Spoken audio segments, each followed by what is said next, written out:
Virus virus के बारे में आज का हमारा टॉपिक है। तो सबसे पहले हम वायरस की हिस्ट्री के बारे में पढ़ेंगे। तो वायरस शब्द का सबसे पहले इस्तेमाल चाइना में स्मॉल पॉक्स डिजीज़ के लिए हुआ। मेयर ने 1886 में सबसे पहले प्लांट वायरस के बारे में बताया। एडोल्फ मेयर ने तंबाकू की प्लांट की पत्ती से उत्पन्न चितकबरे रोग का वर्णन किया और उसे मोज़ाइक नाम दिया।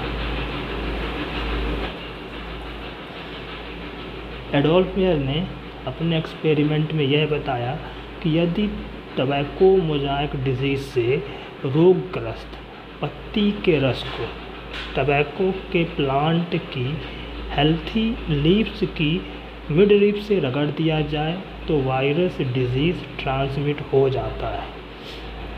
उनके कहने का मतलब यह था कि टबैको मोज़ाइक डिजीज़ से रोगग्रस्त पत्ती के रस को अगर टबैको के प्लांट की किसी स्वस्थ पत्ती के मध्य सिरा से अगर रगड़ दिया जाए तो यह डिजीज़ उस में ट्रांसमिट हो जाता है।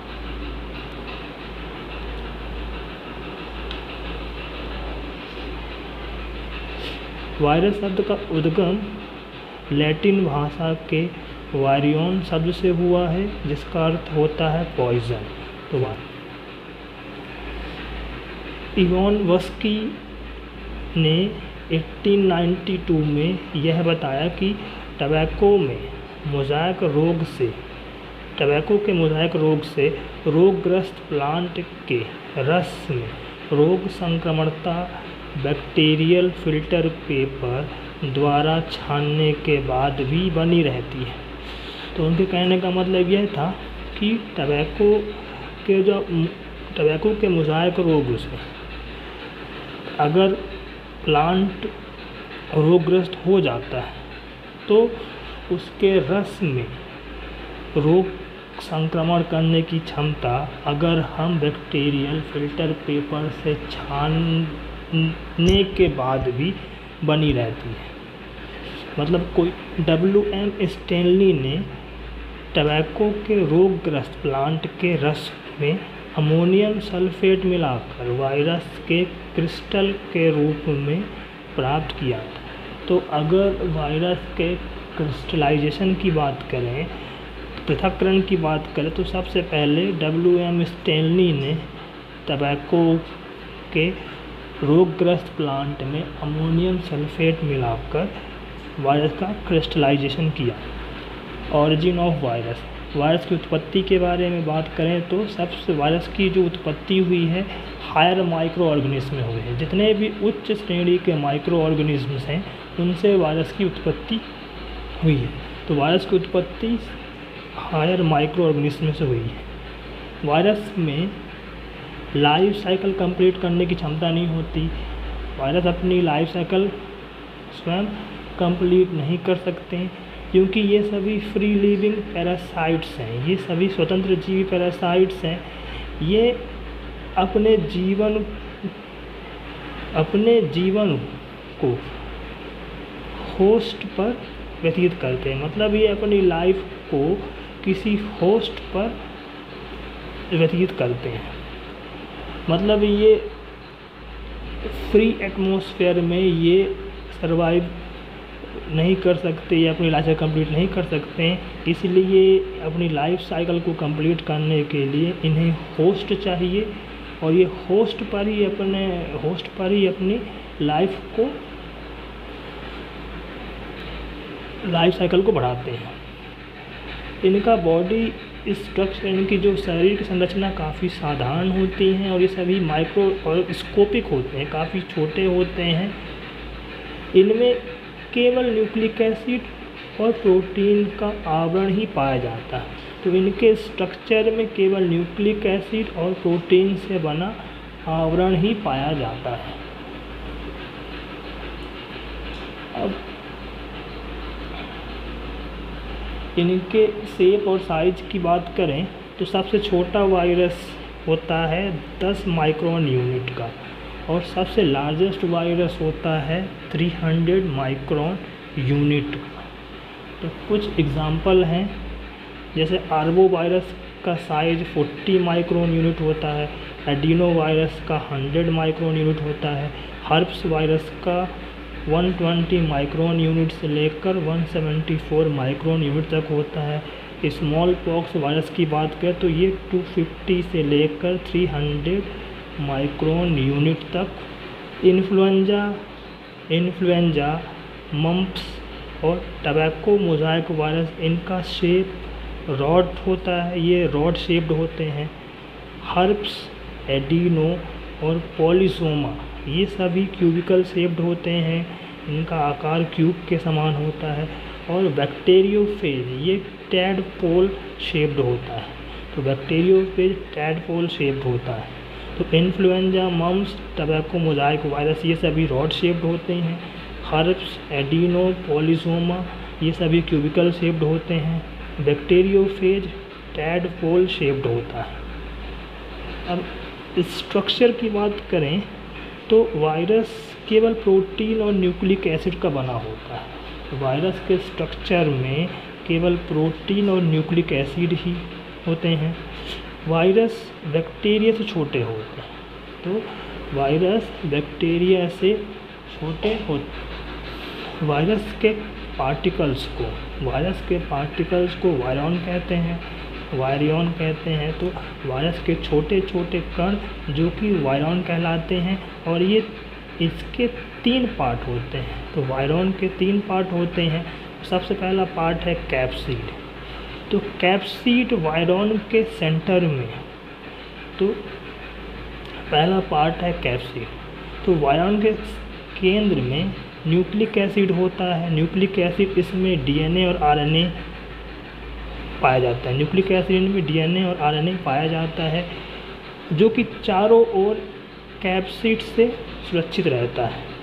तो वायरॉन के सेंटर में न्यूक्लिक एसिड होता है। न्यूक्लिक एसिड के रूप में डीएनए और आरएनए पाया जाता है, और यह चारों ओर से एक कैप्सिड से सुरक्षित रहता है। कैप्सिड प्रोटीन के बने होते हैं। कैप्सिड प्रोटीन का बना होता है, और कैप्सिड अनेक छोटी छोटी उप इकाइयों से मिलकर बना होता है, जो कैप्सोमेर कहलाता है। तो कैप्सिड प्रोटीन का बना होता है। कैप्सिड छोटी छोटी इकाइयों से मिलकर बना होता है, जो कैप्सोमर्स कहलाता है।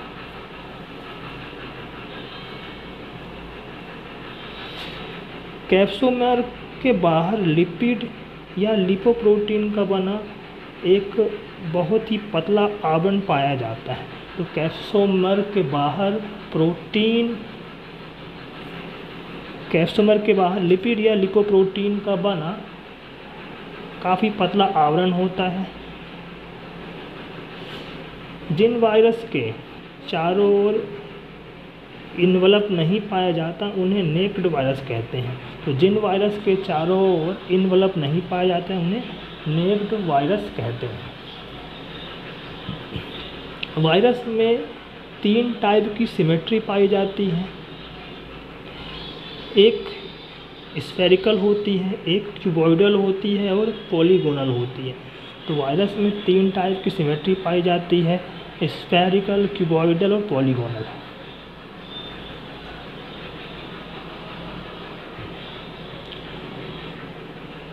पॉलीगोनल में 3 टाइप का अरेंजमेंट पाया जाता है। पॉलीगोनल सिमेट्री में 3 टाइप का अरेंजमेंट पाया जाता है। तो पहला अरेंजमेंट इसमें टेट्राहेड्रल होता है। टेट्राहेड्रल में 4 सतह पाई जाती हैं। ऑक्टाहेड्रल में 8 सतह पाई जाती हैं, और आइकोसाहेड्रल में 20 सतह पाई जाती हैं। तो पॉलीगोनल को भी 3 प्रकार से अरेंज किया गया है।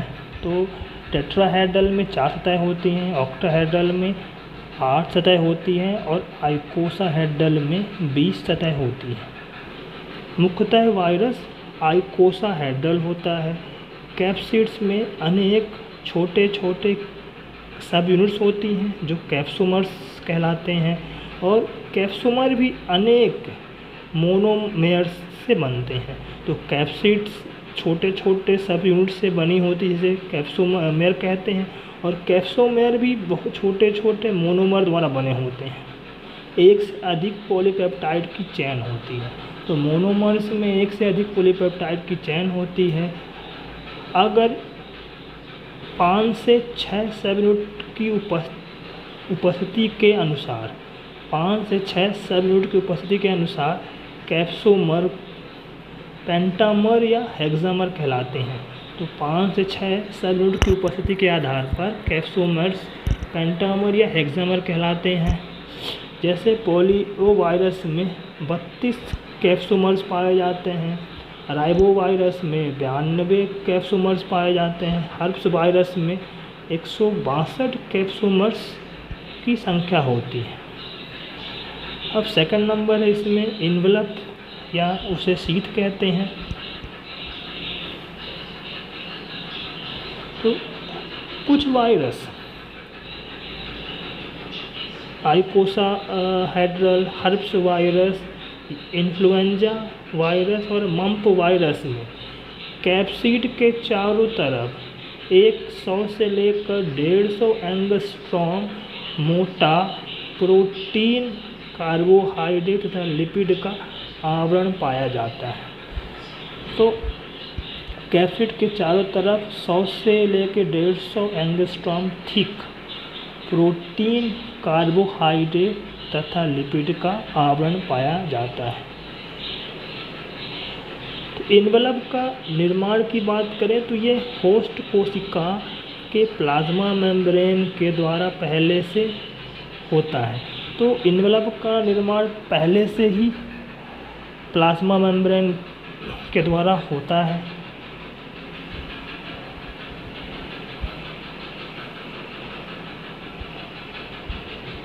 थर्ड है न्यूक्लिक एसिड।